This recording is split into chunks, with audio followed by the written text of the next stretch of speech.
पुराने समय की बात है। एक राज्य में एक राजा था जिसके 3 पुत्र थे। राजा ने सोचा कि वह अपने पुत्रों को ऐसा सबक सिखाए जिससे वे भविष्य में राज्य संभाल सके। एक दिन राजा ने तीनों पुत्रों को बुलाकर कहा, हमारे राज्य में नाशपाती का वृक्ष नहीं है। तुम तीनों 4-4 महीने के अंतराल पर इस वृक्ष की तलाश में जाओ और देखो कि यह कैसा होता है। तीनों पुत्र बारी बारी से गए और लौटकर अपनी अपनी राय दी। पहले पुत्र ने कहा, नाशपाती का पेड़ टेढ़ा और सूखा था। दूसरे ने कहा, वह हरा भरा था लेकिन उसमें फल नहीं थे। तीसरे ने कहा, पेड़ बहुत ही शानदार था और उसमें बहुत सारे फल लगे थे। तीनों अपनी राय पर अड़े रहे और बहस करने लगे। तब राजा ने कहा, तुम तीनों सही हो क्योंकि तुमने नाशपाती के वृक्ष को अलग अलग मौसम में देखा। राजा ने 3 महत्वपूर्ण सीख दी।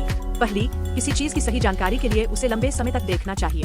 दूसरी, जैसे हर मौसम बदलता है वैसे ही जीवन में भी उतार चढ़ाव आते हैं। कठिन समय में धैर्य और साहस से काम लेना चाहिए। तीसरी, हमें अपनी ही बात पर अड़े नहीं रहना चाहिए, दूसरों की बातों को भी समझना चाहिए। ज्ञान का आदान प्रदान आवश्यक है। इस प्रकार राजा ने अपने पुत्रों को यह सिखाया कि जीवन में धैर्य, समझदारी और दूसरों की राय का महत्व क्या होता है।